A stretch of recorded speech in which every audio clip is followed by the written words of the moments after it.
Hey y'all, welcome back to Zing! Zing, the reality podcast where representation matters the most. And I'm your co host, Brandy. And I'm your co-host, Montrell. And in this corner of the internet, we are discussing all things Big Brother season 28. We are so excited to spend another summer in season with you. Yes, and y'all know with Big Brother, nothing is what it seems, someone is always lying, and betrayal is the name of the game. We're here to discuss it all, and the tea is hot. Hot, baby. Hot, hot, hot. So in this episode, we are recapping season 28, episodes 9 through 11. So this is your warning. There are going to be spoilers. So let's get into the recap. Let's get into the recap rundown, shall we? Let's get it started. You ate with that. Not you having a pot. Might as well join the fun. Okay. I love it. So, we have our week starting off with our HOH competition with the memory comp, where they saw the WrestleMania and they had a memory comp on basically what happened in the comp, and Kamu pulled that out.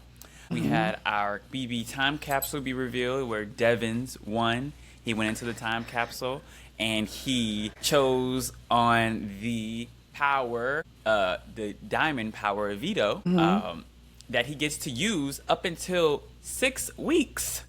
Yeah. Up until 6 weeks, which is crazy. And basically, the diamond power of veto allows him to take off anybody off of the block after the domination veto ceremony, and replace his own person he takes off.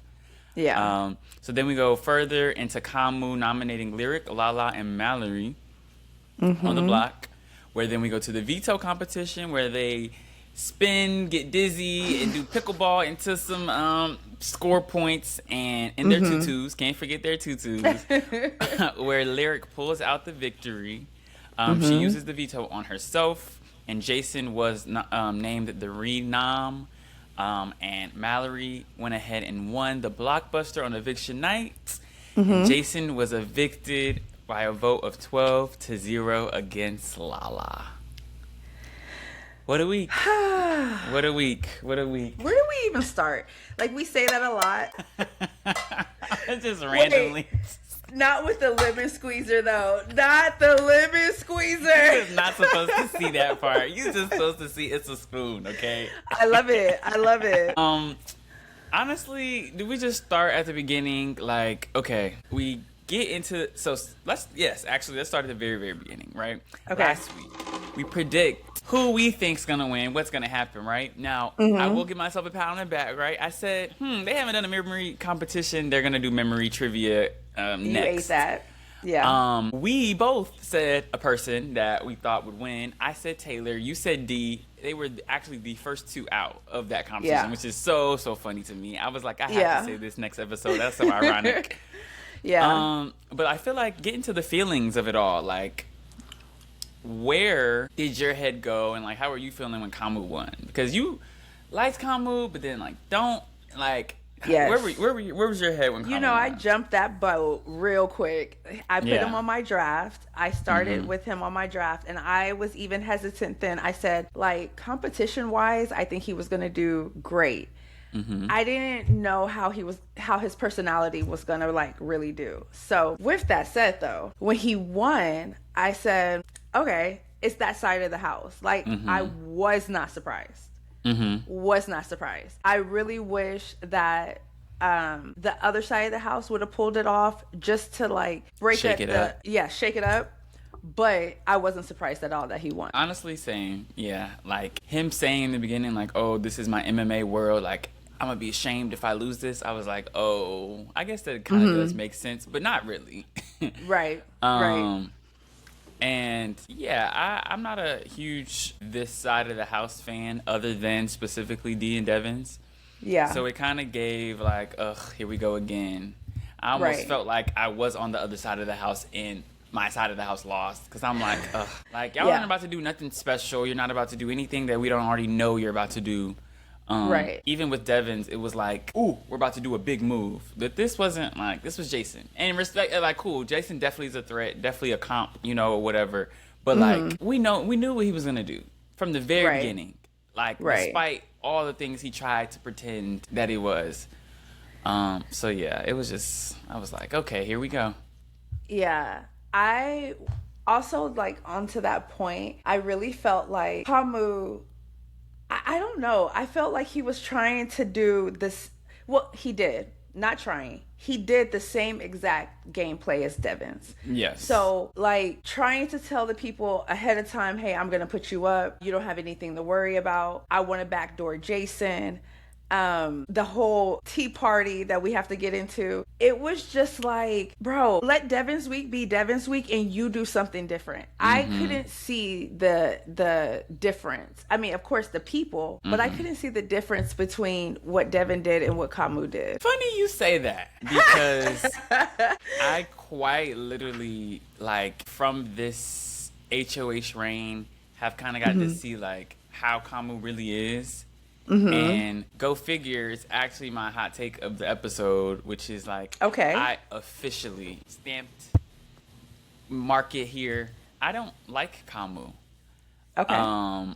And like these two things are true at once, right? Where it's like, I love Devins and I love what Devins did, and Devins kind of ate, and it was true Devins fashion.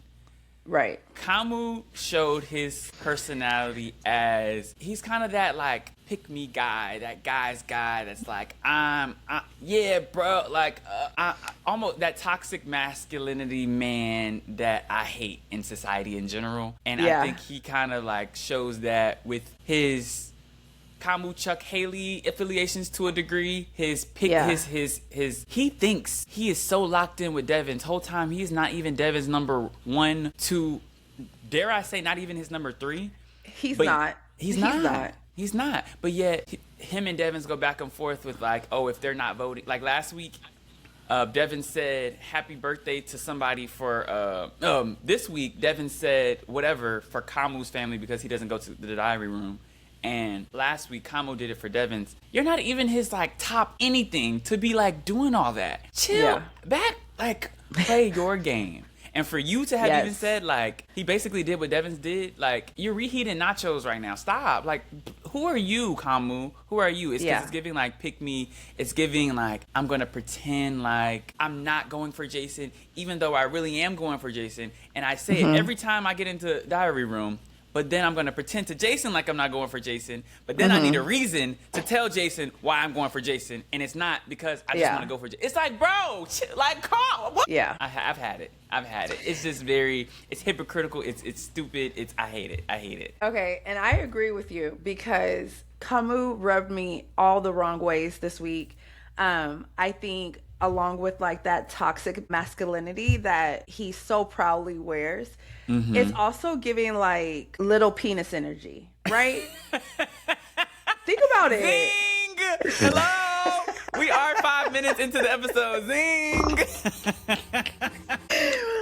But think about it. Like, he's trying to talk all big and bad, and he's, I got this gameplay. No, you did what Devins did. One, you know how we've talked about before, secondhand embarrassment, tea party. We're not going to get into that yet, but watching Kamu talk was just like, bro, you were so nervous. And it read that. Yes. You were red. You were flustered.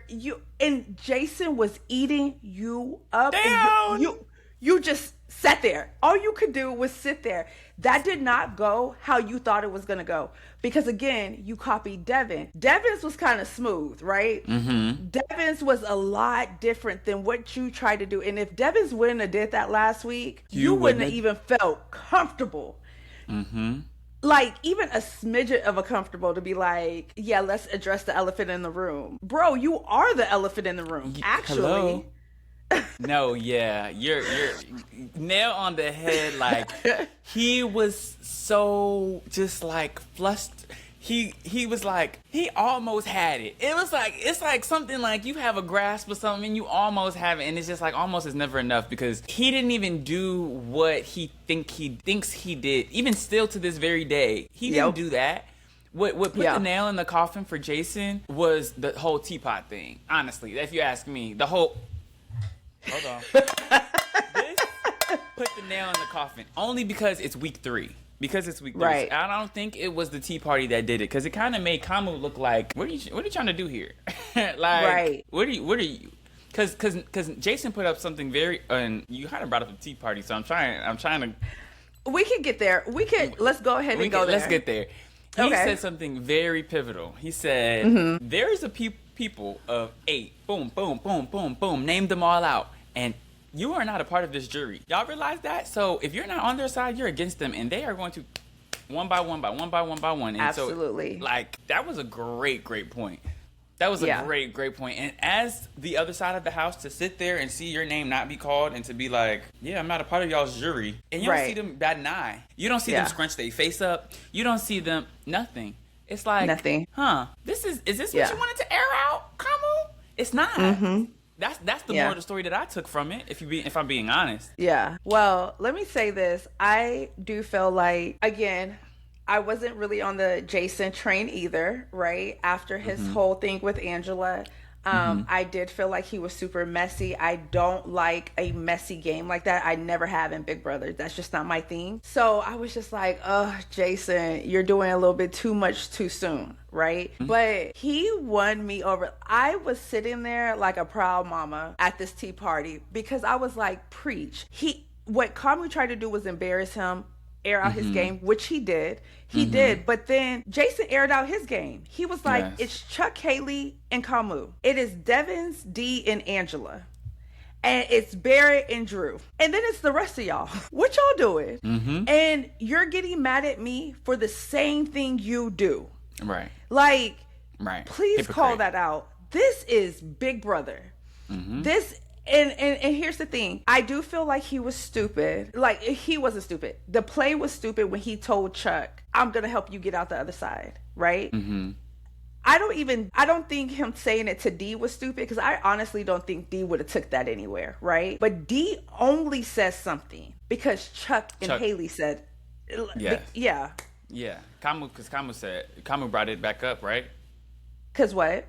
Because they brought it up. Yeah, because it was D, Haley, Chuck, and I forgot how the conversation started, but then they said it, and then D was like, oh, what is he doing? And that's why she said it, right? So Jason was to his own demise. I don't think that was smart gameplay, but everything else, gold. Even from the speech. Yeah, literally. And that was his demise, honestly and truly. And it was him being able to play the game well, but speaking on the gameplay whilst doing so is no bueno.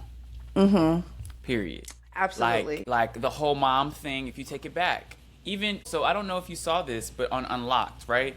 They did like a little not a flashback. They did like a little home interview with all his friends, his drag friends, some of his friends from home.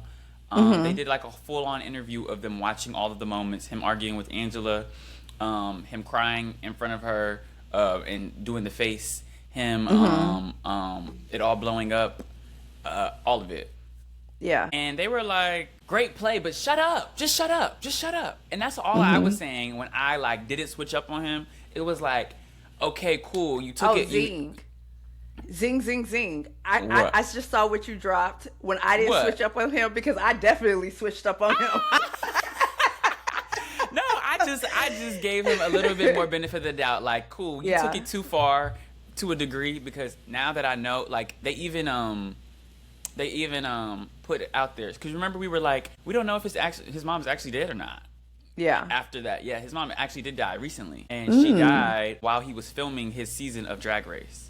So it was like a thing where like Drag Race like literally brought him through his grief and stuff like that. So like he actually became a different person on Drag Race and all of that thing. So like they kind of like went into his story a little bit, and they were like, do what you got to do. When they saw him use that to like his benefit, the one thing that they said even was like, shut up about it. Why are you telling these people that you're playing the game? Like, just play the game, and you don't have to tell everybody. So so like you were saying, he could have chosen to ask all of the nominees to pick him, right? That's normal. That's the Big Brother. Going to Camp Kamu when you know he's playing in your face, trying to play him while he's playing you is just unnecessary. It's like, let him look stupid. Don't like play like that's the only thing. And you're right. Thinking that you have some kind of I don't know, loyalty, or like he's not gonna say something. Right. When you said it as soon as you were having a conversation with him, you were like, his eyes are showing me something different. You clocked it. Yes. Like, I say Jason is probably one of the smartest players. He gets it. Like, he completely holistically, big picture gets it, right? But he just doesn't know how to play. Because his emotions like take over, which kind of goes into my unlocked, okay? Because we're here. Since we're here, let's get here. Let's take it there. One of the things, to also piggyback on what you said about him just learning how to shut up, I loved when Julie said that to him in the exit interview. Yes, she did. Why didn't you just be quiet? That's a zing for Julie, like, actually. Zing Julie. She do. I'm taking it back to the whole, you want to guess again? Remember when she said that to Rome? But the thing with him is that when in his exit interview, the thing that stood out to me is when he was like, I came here to figure out who Jason was, right?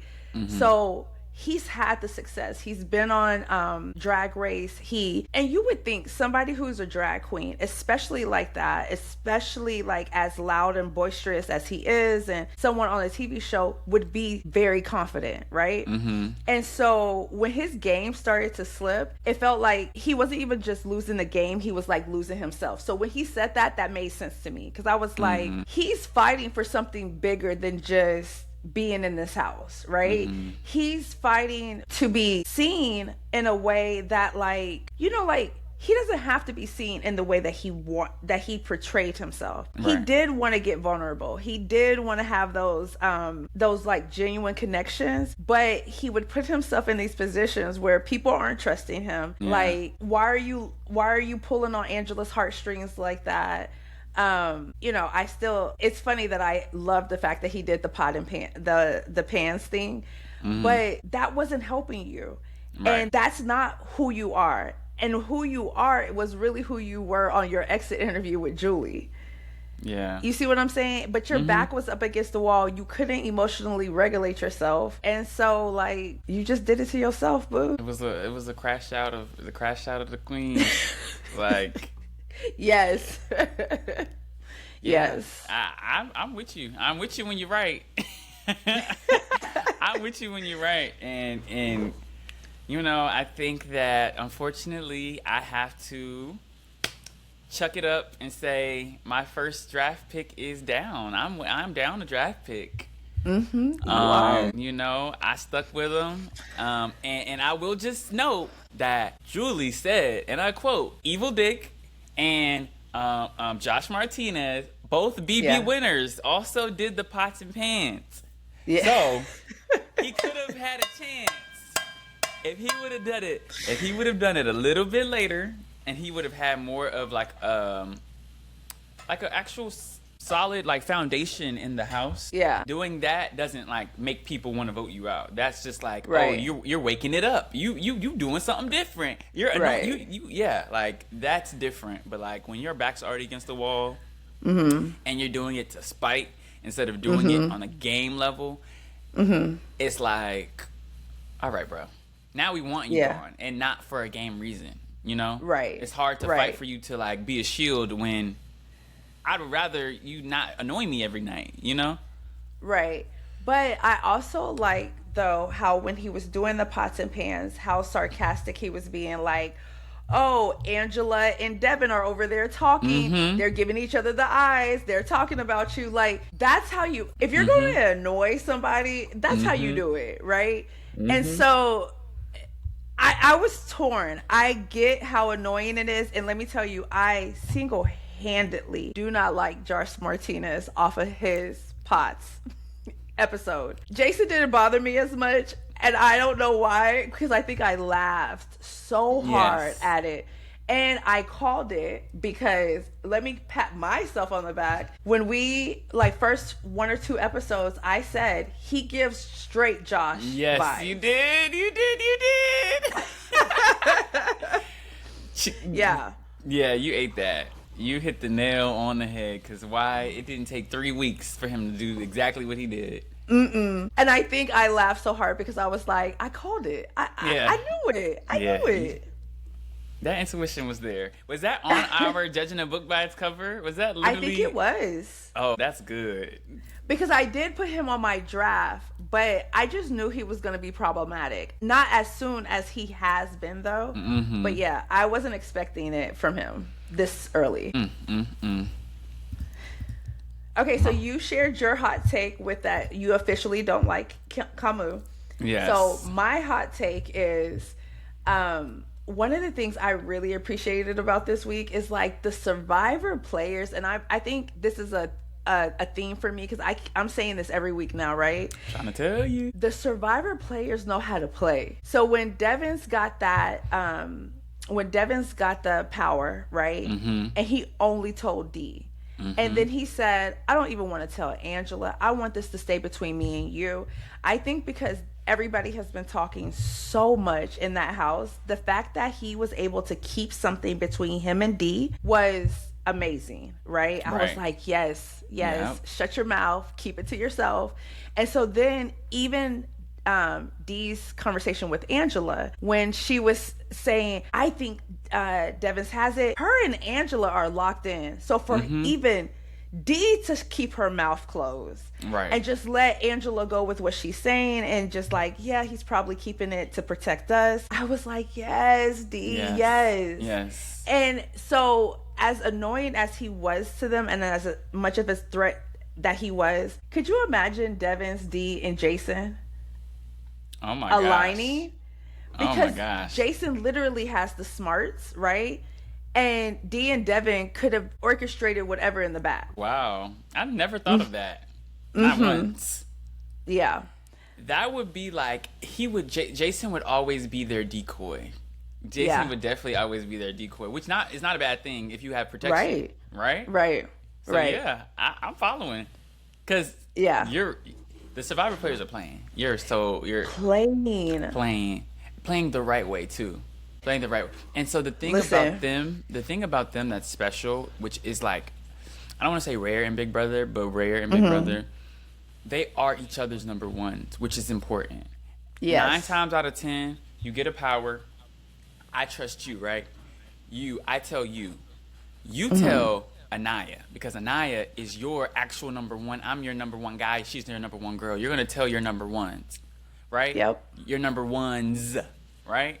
Right. There's the part of it that's like, okay, your other number one is not my number one, and that number one is how the other information gets out. When y'all are each other's ride or die, that is a solid game. That is a solid partnership, and that, along with the fact that they've played Survivor and done well on Survivor, on top of them having each other till the wheels fall off, really, really helps. The fact that they did not even include Angela in that, and Angela did not feel slighted about it. She doesn't know still, but she thinks Devin has it. She thinks it's a secret, and she's still not slighted by the fact that Devin is keeping it a secret. That's how you know you have a solid partnership. Hey,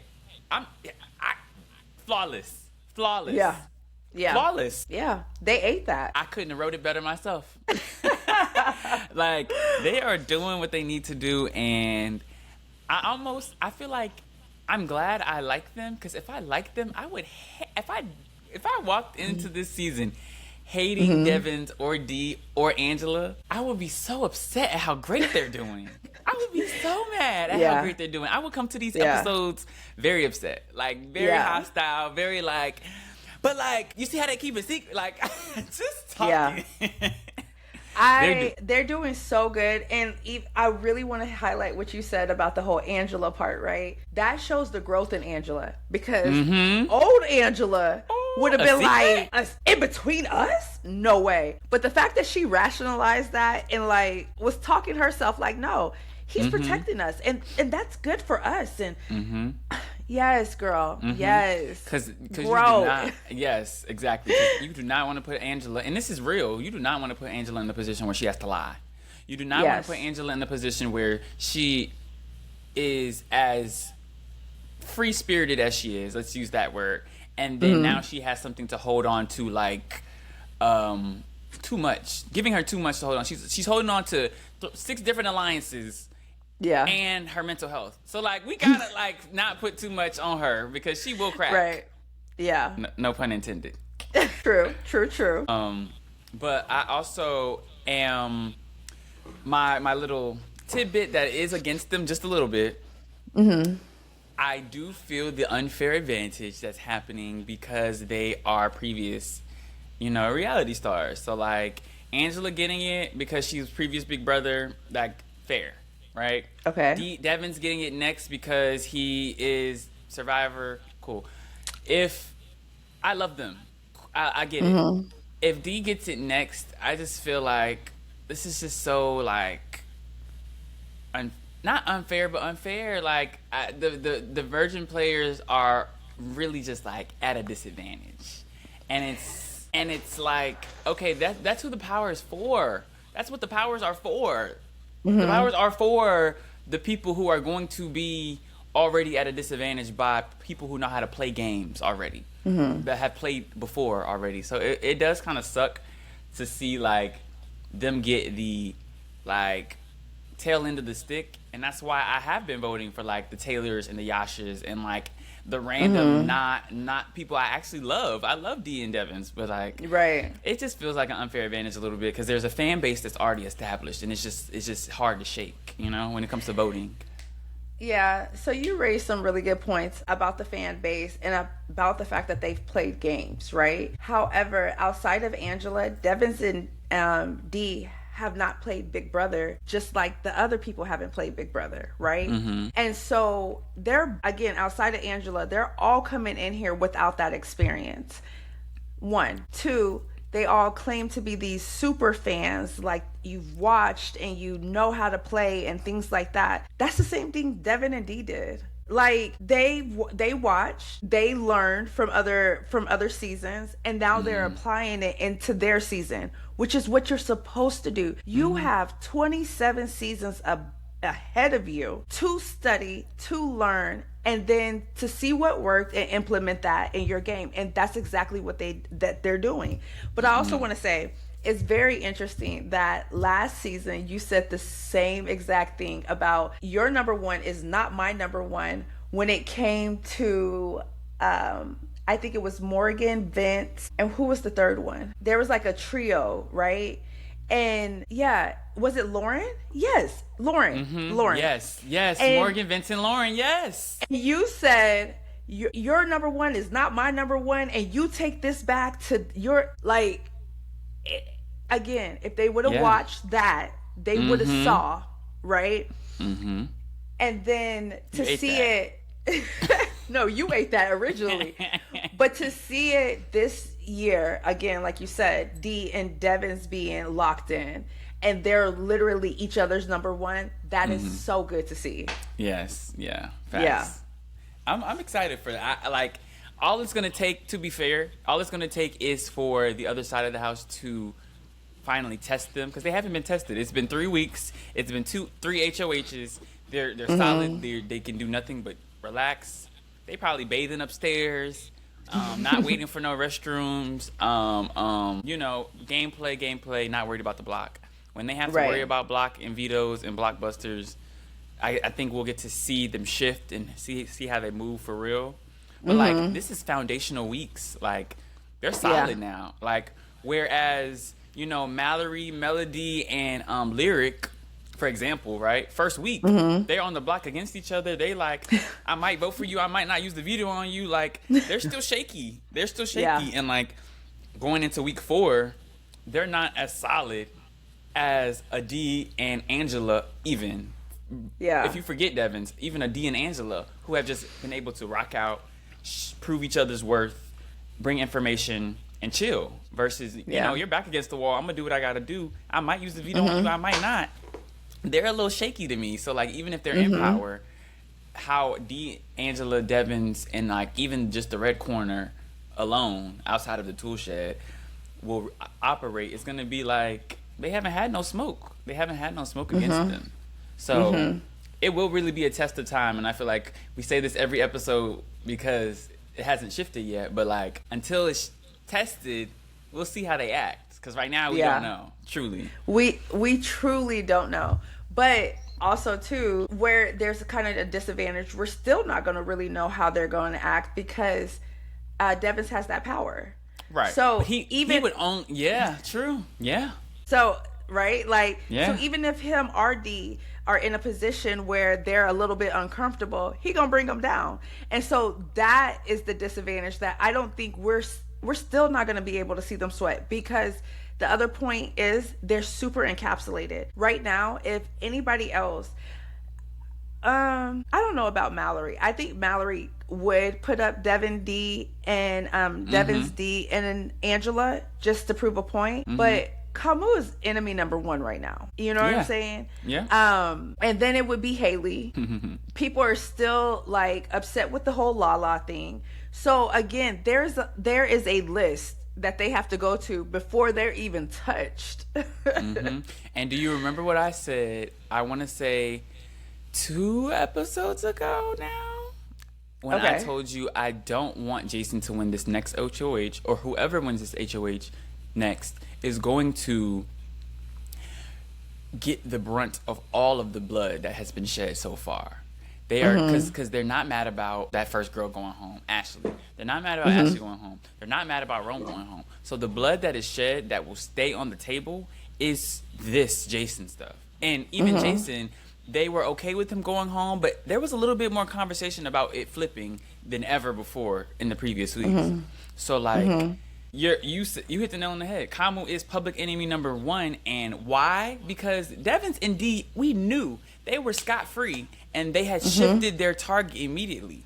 I knew that this next HOH was going to have the hands up, target on back, shoot me next, and they're going to. He's 100% going on the block. He's 100% going on the block. 100%. Yeah. Before even Devins and D. Before even Angela. Before Angela. And honestly, if you're gonna put one of them up, you need to put all of them up so they're not fighting for each other. That's just gameplay to gameplayer. But yeah. So what I will like put on the floor are all of the new or unspoken alliances, right? We need to also put those on the table so that we can kind of get an even playing field on where everybody is, right? Yeah. So one of those are the handymen, Kamu and Drew. That was revealed on BB Unlocked, and they have essentially a final 2. They're like the handymen of the tool shed, using the tools in the tool shed. Now, while I do think that that's true for Drew, 100%, because he's using everybody, right? Right. For them to have formed that alliance and their diary room conversations to be, yeah, but he can't stay with me for long, and yeah, he can't stay with me for long. I said, oh, this is destined for failure. OMG. Yeah. I think this season, all of their alliances are a joke. Because they're locked in at 1 minute, and then they're like switching the next. And the thing is that the what is it? The Giggle Girls? Is it the Giggle Girls? Oh my gosh, the Giggle Girls, yes. Be so for real.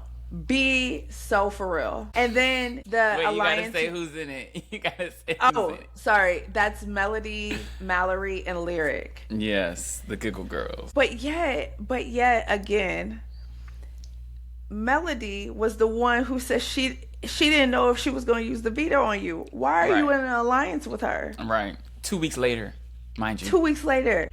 Have you not learned anything? Is that the person you want to align with? Yeah. Right. And then there was the Wolf Pack, which is Yash, D, Devins, and Kamu. And we got to get into them. So if you wanna get into them, or I think there's one more. And then there's the Angela and Chuck. Oh. So yes. So there's the Honor Society of Lala, Angela, Taylor, and D. Right. They made like a mini girls alliance. They also scratched the surface of that on Unlocked. And I actually put that note down that Angela and Chuck are pretty close. I've been seeing them in the live feeds have like conversations that like they've been locked in for a while. and that like I think we have to have our own separate Chuck conversation, but like they're pretty locked in. So let's get into we'll get into them as individuals. Okay. But the formation of the Wolfpack, right? Mm-hmm. I watched that happen on the live feeds, so I'm proud. And I'm so proud of you. I am so proud of you. Said, now I watched an alliance form on the live feeds. What? What is this, a milestone? Right? So it was like a D and Devin. I mean, it was a Kamu and Devin's conversation. The same conversation that they showed on the show. Mm-hmm. But they didn't show all of it, right? So it was only them like talking about, oh, this was Kamu trying to like muster up some like courage to do something, like, right? So he was like taking all the nachos from Devin's in that conversation and like getting ready to reheat, essentially. Yeah. And then D knocks on the door. She's just playing. She like ding dong ditches them.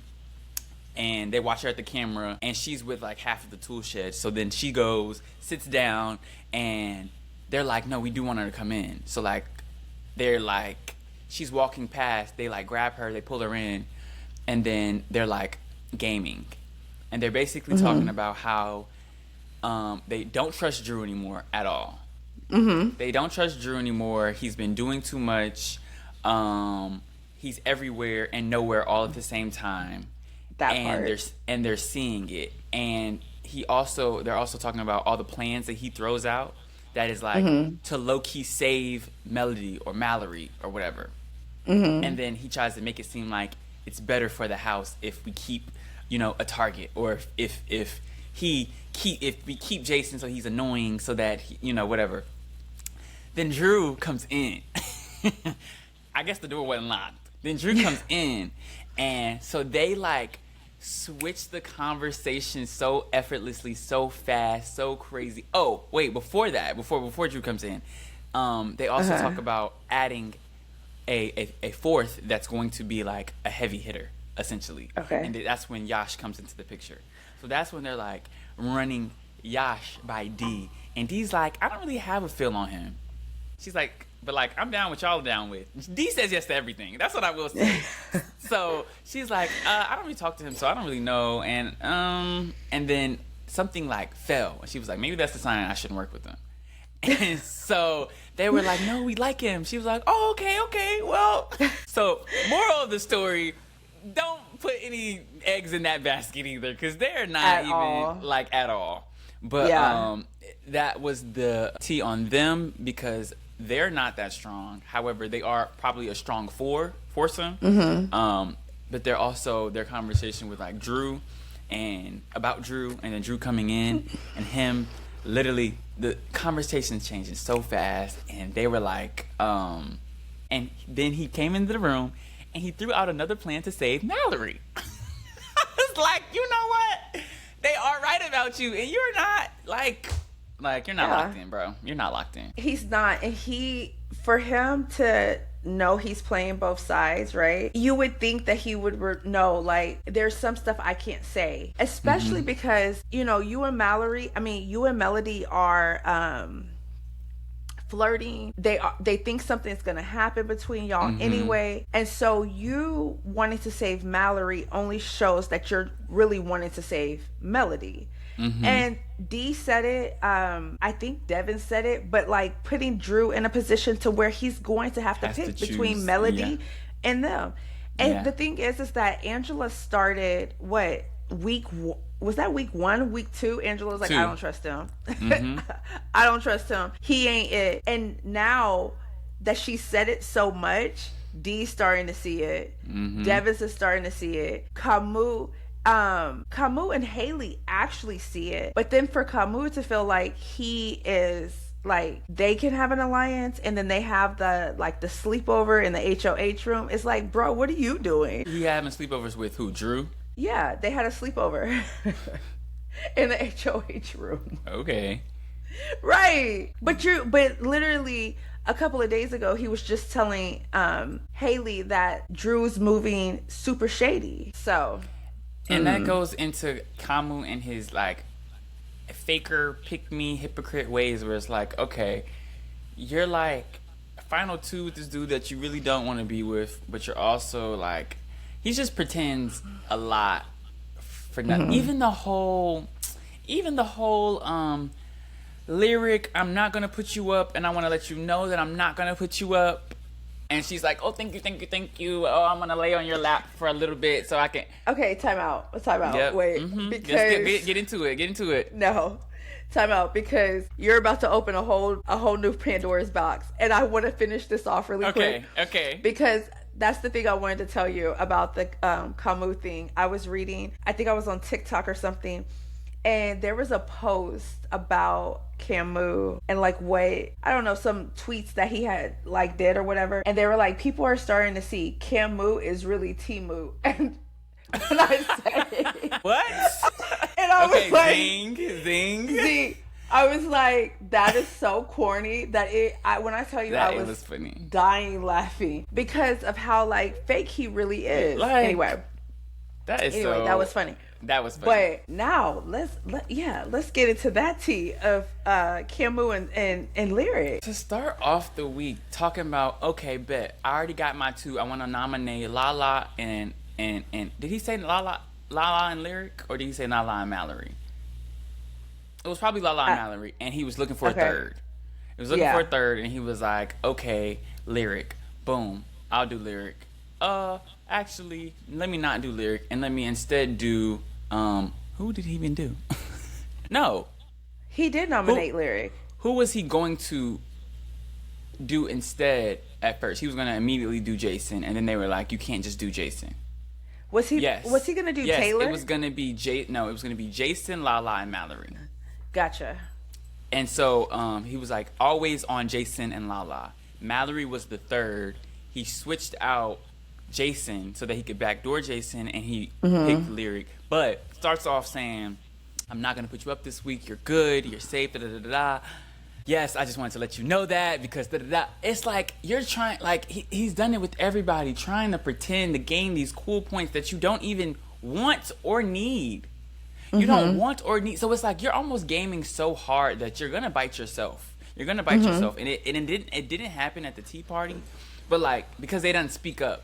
But like, he's doing the same thing Jason's doing, which is telling everybody exactly what they want to hear. And then when it's conveniently true, it's like, all right, now scratch my back. But when it's not true, then it's like, all right, well, you're on the other side of the house anyways. It's like, bro, that is not, like, that's so just, you're just doing stuff. You're bored. Yeah. And I get that y'all are like, have nothing to do 24 hours of the day, but you're bored. You're bored. Yeah. It's funny because that's not the direction I thought you were going to go with that, right? Because I can't get over how lyric was a pick-me with Camus. And I was like, lyric, is this the game you're really trying to play? And how do you sit and say, like, I miss Rome, I'm thinking about him all the time, blah, blah, blah, but then tell this man, or did he tell her that no, he it was told her. It was her. That he was the number one, like, initially attracted to him? She said it was always you in Rome that I was initially attracted. Yeah, it was her. It was all her. And then he said, yeah, you were number one for me. Oh, I don't think I even heard that part. Yes. I was geeked when she did that. You know, we had polar opposite reactions, right? Because I said, yes, lyric. You go, girl. You listen. Wait, walk with me. Not actually. I know she's fake. She's playing somebody who thinks they're playing. Like, that's the one thing I gotta give props for. He is trying to play them hook, line, sinker like a fiddle, and you're not doing a good job. So play him back. That's my theory. Because like the same way Jason walked up to that room and said, I can see right through you. Like I hear your words, but I see that you're full of it, right?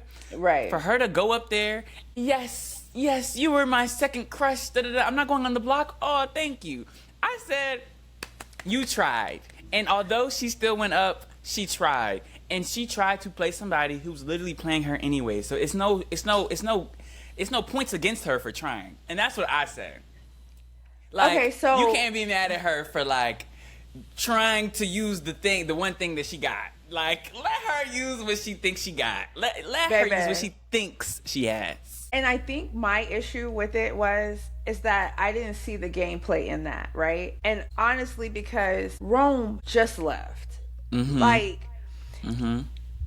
his side of the bed wasn't even cold yet, right? Mm-hmm. And you hugging up on Temu, and it's just like, again, I think we talked about it maybe last episode or the episode before that. When you show somebody that you're disloyal, that's what I'm holding on to, right? Mm-hmm. Like, I'm gonna remember the fact, even Jason said Lyric didn't even give Rome a vote. Like, right. People hold on to that, right? Right. And so he just left. You already playing in this man's face. Okay, what if it is game? It's still that messy game to where it backfires on you, because it's like the switch up is real. Mm-hmm.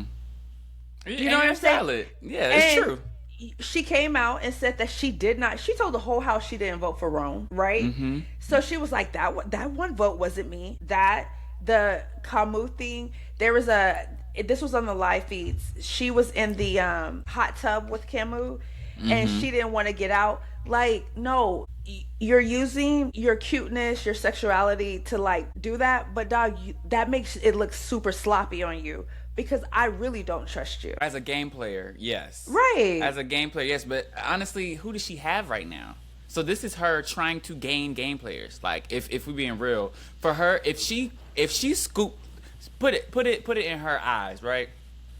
If she scooped Camus for real, and he was like, no love lost, like, you only knew him for 2 weeks, essentially, like, we could do something, right? Mind you have to realize a lot of the kissing and a lot of the things that we know, they don't know. So that's why I also put myself into the game player's perspective. I'm like, yeah, if Camus thought he could try that, slide there, whatever, if she scooped him up, he has an army essentially behind him to, like, for her to not go up. So by all means, do what you gotta do. Like, because right now they're in the minority. We're in the minority. She has nothing to lose by possibly gaining him.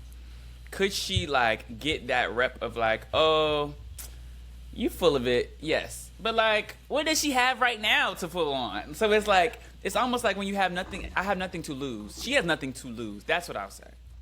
Okay, at this moment.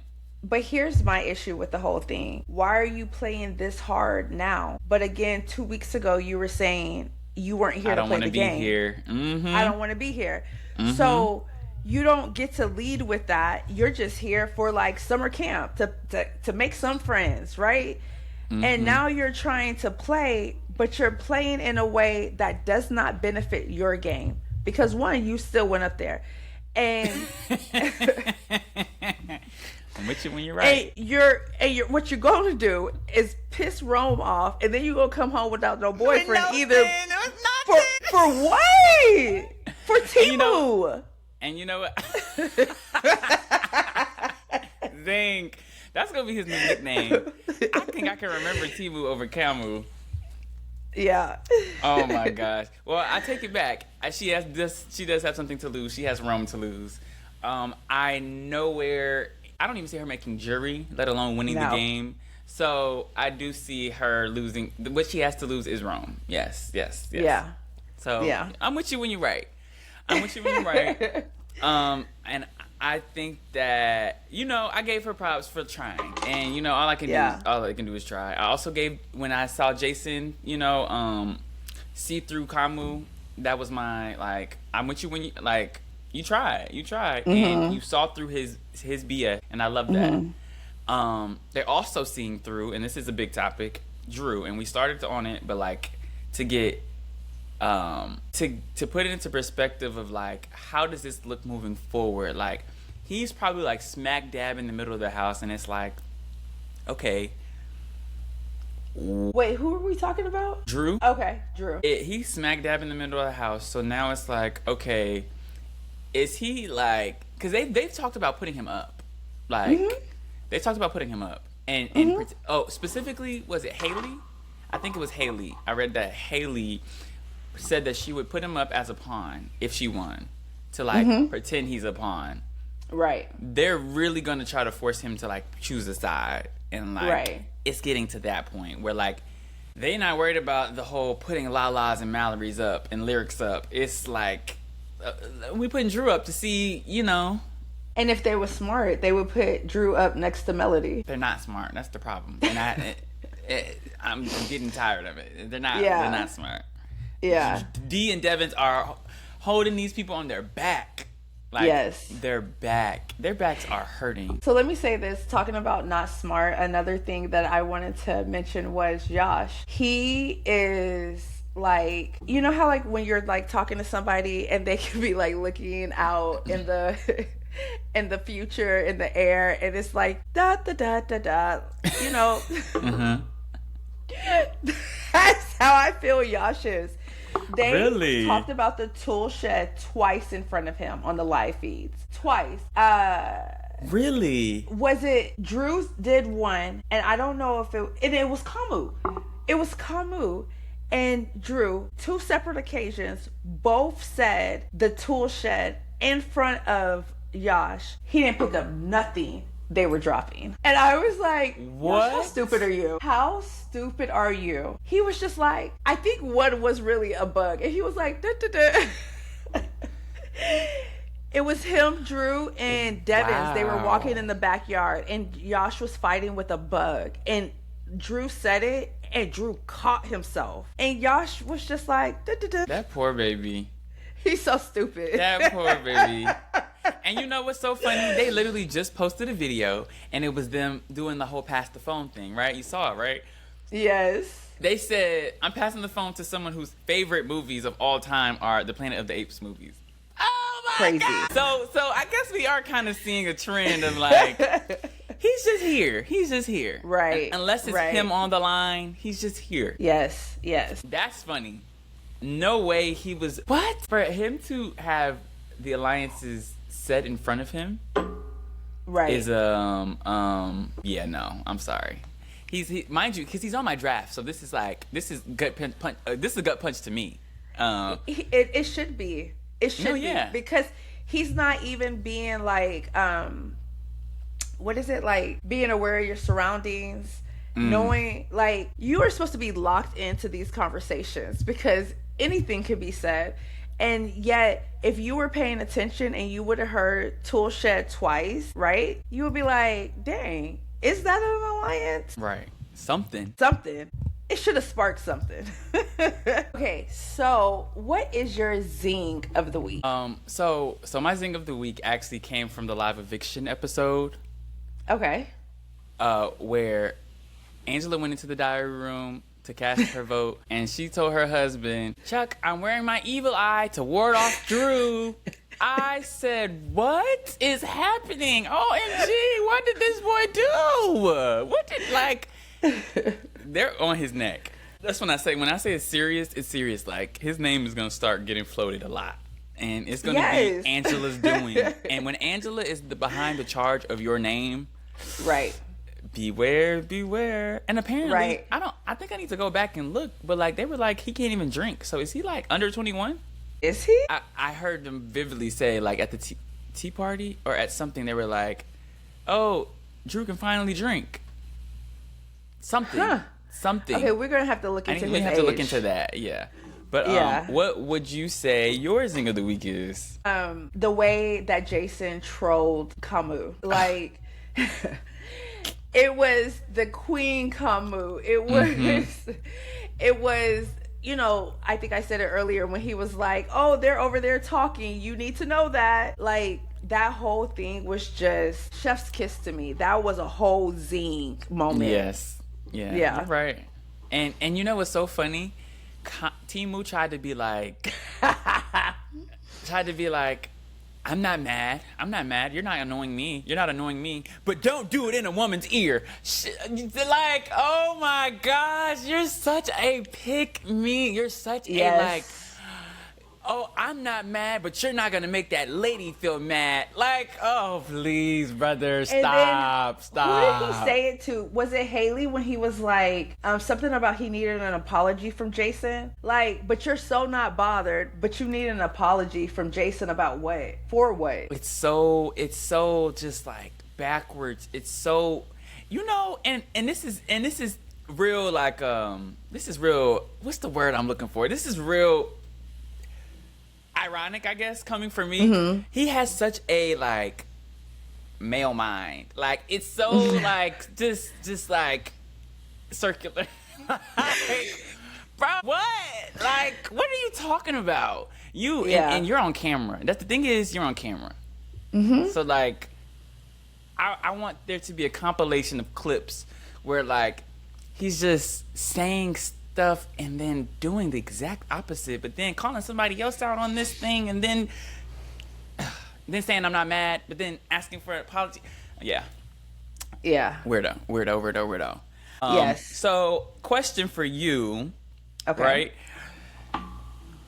Has anybody, now that we've seen enough, changed your mind about, how you really feel about them? Like in a we've spoken on a lot of them, but like in a major way, has anybody changed your mind? Surprisingly, yes. Mallory. I don't know what it is about her. There is something that is very irritating about her. Like, girl, shut up, right? Oh, really? But I was rooting for her. Like, when she won Blockbuster, I was like, that's right. The one thing I do respect about her in Lyric this week, and it's very small. This island's very small, right? But they Zing? Hello? They were very, like, they had a fire under their butt. Yeah. Lyric was like, I need to win this veto. And she went and won the veto. Then Lyric came to her and said, I don't think we have the votes to get you to stay. And she was like, I am trying to light that fire under her. And she said, I'm going to have to use this energy into the Blockbuster. And then she pulled it off. Like, her and Jason were neck and neck.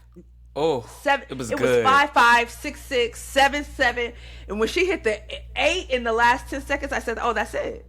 He almost had. He was at the thing. It was a buzzer. He literally. It should have been a tie. They did him. I'm not gonna lie. They did him so dirty. They did him so dirty. He had the tape, and I want to say he put it in, but they like made it a point to put the buzzer. And why Julie didn't do a countdown? 10 seconds. Yeah, that's and true. 10 seconds passed. Like, no, he could have did a 3-2-1, like that was super close, but she did that. She did that. And I like that about her, right? Like, I feel like when she realizes that her back is up against the wall, she's gonna come out swinging, and she's like small, but she's mighty, right? And so they should be scared of her. I think she is, she's proven herself comp wise, and so. My mind's changed. She's a rocket scientist, for God's sake. Like y'all think she's something to play with, and y'all don't know that, but we know that. That part, So for us to have like not giving her flowers, I think you ate with that. Get that girl some flowers. Yes, I'm gonna give her flowers. Like. And then also too, my mind has kind of changed about Lala. Just a little bit. Just okay. Just a little bit, because Lala is very emotional player. She said when things were like getting really kind of rough for her, she was like, I just want to go home to my family. Her performance in the veto competition was secondhand embarrassment. And it's just like, Lala, you're not going to be able to float your way through this. And we said it before, right? You're not going to be able to float your way through this like Will. And I think Angela even went kind of far because she was the older person and all that kind of stuff. Yeah. Excuse me. So you got to do something, Lala. Like, you hang it on a thread. And truth be told, I wanted her to go home tonight because I wanted Jason and Mallory to turn that house upside down. And so for that type of chaos, I was ready to let go of Lala in a heartbeat. And I'm going to say this quietly because I'm rooting for everybody black, but I agree, and I agree wholeheartedly. I was honestly hoping that Taylor would want to play the game, that she would flip her vote, and that Lala would go home, and then she would just give her a nice, sweet goodbye message at the thing, tell her the plan, and like, but yeah, I need something to shake, and I'm rooting for Devins and D. So it's like two things are true at once, where it's like I need things to change, but I also need like some action to happen that's not just like picking these people off one by one, not because they are like weak, and that's the thing, and that's what's different. I feel like it's okay like when like the strong side of the house is like picking off the people that's not really doing nothing anyways, right? Type of thing. That's not this. This is like y'all winning HOHs and they winning the vetoes. Y'all got them on the block, they winning the blockbusters, and then they coming back and like all these people have multiple wins. Not Lyric. This is her first win, so good for her. But Mallory's on number 2. Jason was on number 3. Like this wasn't just Yash still has a win, even though it's just like the little first safety thing. But like these people are here to play still. Like don't play. Like don't count them out. And I think what you said, the two things can be true at the same time, is so accurate because D is my number 1. Like baby, I'm riding with D.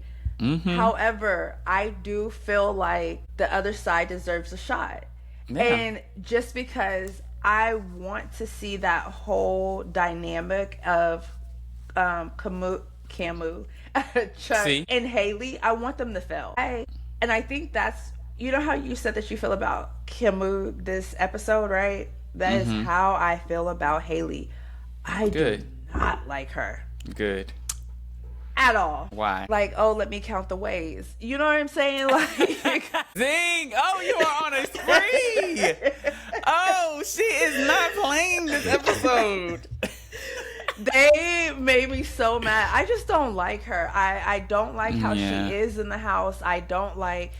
I just don't like how she is. Like, and this is like what I see. This has nothing to do with game because I don't think she's even playing a good game, right? She's not playing a game at all. So this is literally based on what I'm seeing on live feeds, what I'm seeing on these episodes. Like, girl, you are pretty, but your inside does not match your outside. Yeah, she's a little mean. She's a little irritable. And like, she couldn't even win the HOH that they were trying to throw to her. So like, hey girl. Your priorities are very misplaced. Yes, very much. Okay, and so it sucks because Oh, hold on, I got to tell you this. It sucks though because I feel like Chuck, right, is aligned with. I hope Chuck rises from the ashes of that fallen phoenix. I don't even know how to say it, but like as a trio, I need Chuck to rise. From them. Do we failing. Really though? I really do though, and I'll tell you why. And this is the part that I left out, right? During the formation of the wolf pack, before D got into that conversation, Temu and Devins were talking, and they were talking about how Chuck actually is. Temu was trying to tell Devins, like, we might need to start watching out for Chuck because Chuck is friends with everybody, like, everybody, like, and he is. Everybody. There is not a person that would like put Chuck up over any of the tool shed. Like, you got the tool shed ready to put up each other in the tool shed, and nobody's looking at Chuck at all. Chuck is the friendly big guy. I wish he would win something, but maybe he doesn't need to. Oh, that's what they were mad about. They were Devins and Temu were saying basically they want like competitors alliances, right? And so they don't like the fact that Chuck is not even trying to win these things at this point because he doesn't need to. And because he doesn't need to, that opens up the opportunity for the other side of the house to win. They don't like that, and they want dogs, which is why they started bringing in Yash. That's literally that was the fueling fire of Yash being in the wolf pack.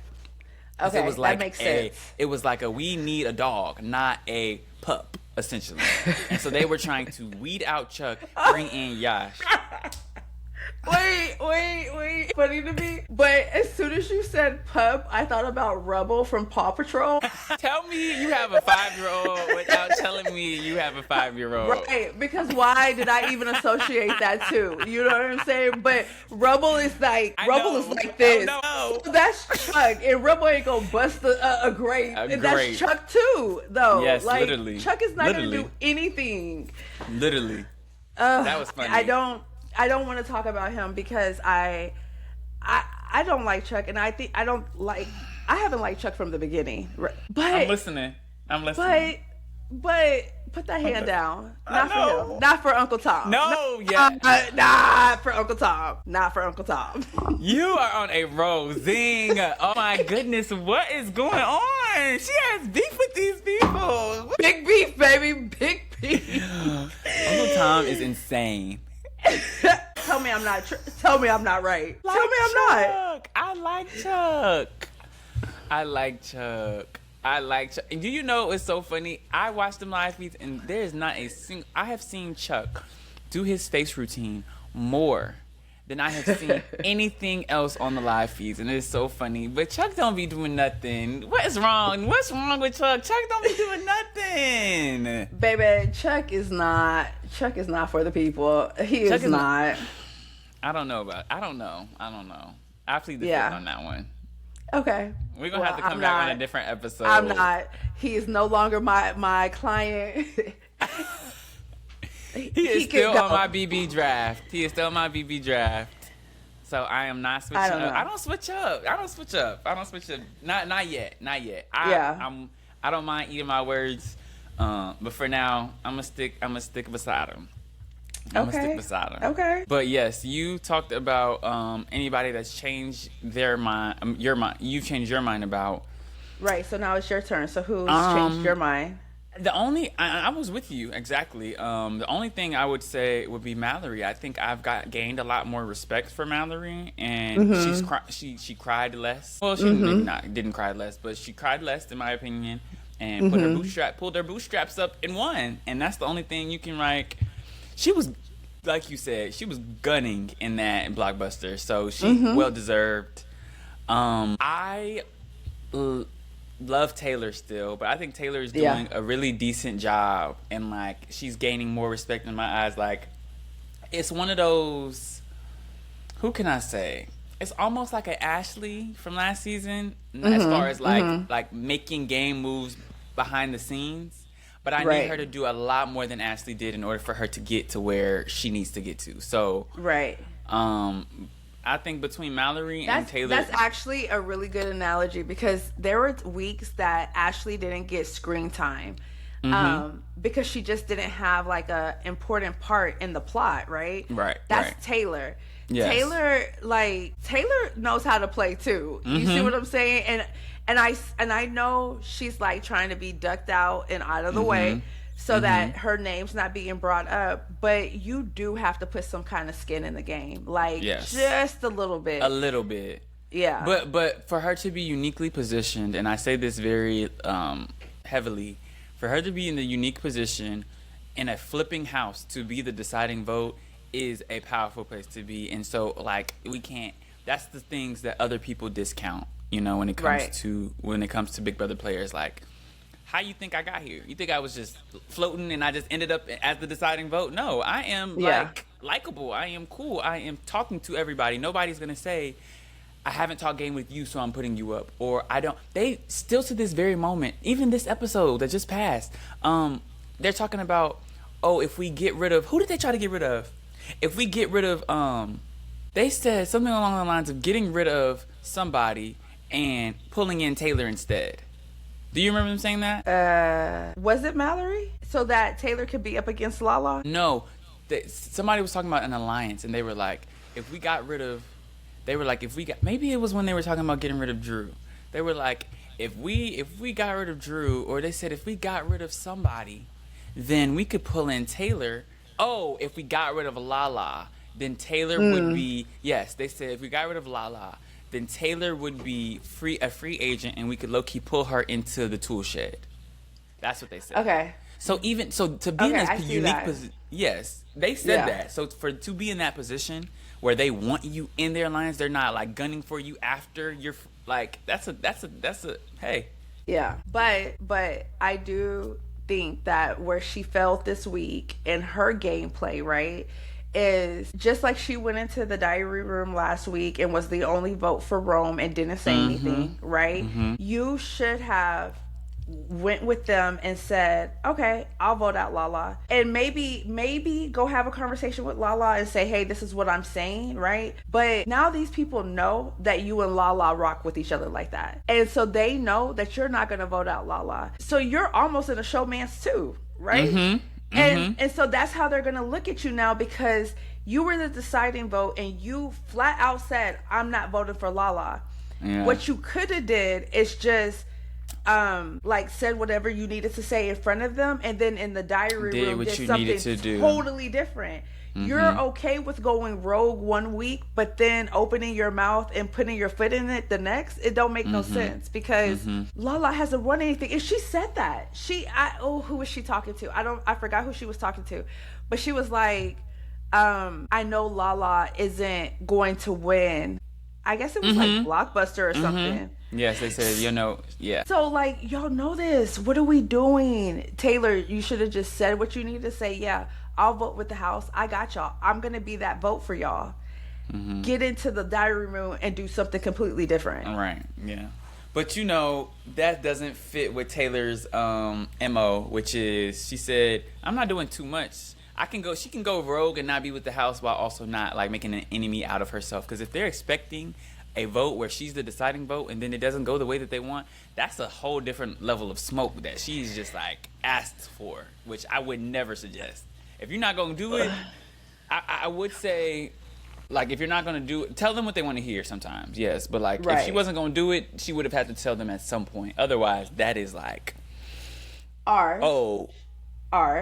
She could have played Big Brother, right? And got one or two, because all she needed was enough votes to where you can't pinpoint one person, right? So even if she would have got somebody, Barrett, and Yash, right? Say she would have got them to flip and vote for Lala. It would have been 3 votes. And so, no, you can't only put this on me. Who else voted for her? You see what I'm saying? Like, put me in, coach. Let me play. Hello? I'm trying to tell you. Baby. Maybe they need to hear us a little bit more, and they'll realize, like, oh yeah, we're cut like that. Like, yeah. and put us in together. You would never know. Diabolical. That's like a dream. That is a dream of mine. That is a Zing dream. Seriously. Absolutely. For us to go in the House together. Talk about D and Devins. Talk about D and Devins. They ain't seen nothing yet. Oh, I would love it. I would love it, love it, love it. Okay, so before we wrap up, quickly, let's go predictions. What do you think next week? We have no idea what the HOH even is. So what do you think? Okay, so I am hoping, I don't have any prediction, because if I really want to be real, I think Toolshed is going to pull this out again. Again? Right? Again. Somebody on their side. What I would want, though, is Mallory to win. I think it would be entertaining if Drew or Barrett won, and then because Barrett and Drew are both playing both sides, right? Drew's playing a little bit harder, but they're both playing both sides. So one of them in as HOH is really going to draw a line in the sand with somebody, right? Yeah. And so I would love for Mallory to win. I would love for Melody to win. Okay. But I don't know if Melody would make as big of a splash as Mallory. Yeah, I agree with that for sure. Okay, what's your predictions? I also think the same thing. Which as far as the whole other side not winning and the same Toolshed side winning, I kind of see it. I fear it's going to be an endurance comp. Actually, maybe not, because they would have started it tonight. Yeah. Whatever it is, Yeah, I do fear the tool shed might get it again. But my goal, my hope is Lala. Like, I hope Lala wins. I hope a Lala wins or a Taylor. Okay. No, I don't know if Taylor would splash either. Nah. I think it's a Lala too soon for or Taylor. A Mallory. Yes. Yeah. I think I'm on the same page as you. Like a Mallory, a Melody. Yeah. Drew and Barrett, they would like mess up their game. Right. But it just would still be like the tool shed winning, essentially. Right, but that's what I said. I just think for pure entertainment reasons, I would love to see them. Yeah. But just tapping on that, the thing with Taylor, if she won HOH this soon, right, she would be putting herself on an island too. Like, because like you said, she's in a really good position right now, and this would have to draw the line for her too. Like, who were you putting up? Yeah, you're right. Yeah, and I don't want her to have to do that. But also, if we're not picking none of them as the HOH, who's gonna be? I know. Like literally, who's gonna be?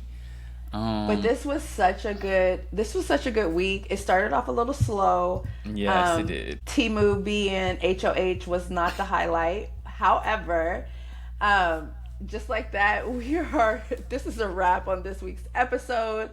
And, I'm just excited to do this with you every week.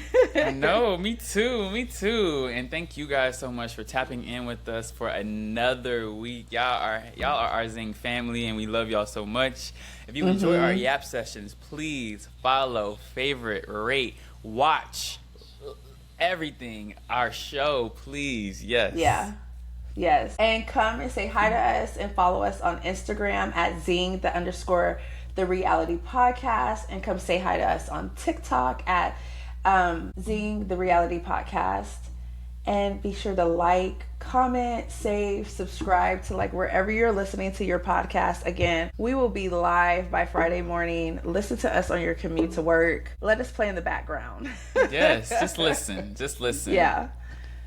You will find us on YouTube and Facebook, so also tap in on those platforms as well. And as always, I am your co-host, Montrell. And I am your co-host, Brandy. And remember to spread light and spread love. Bye, y'all. Bye. Bye. Oh. Yeah, you got to go out. You ate with that.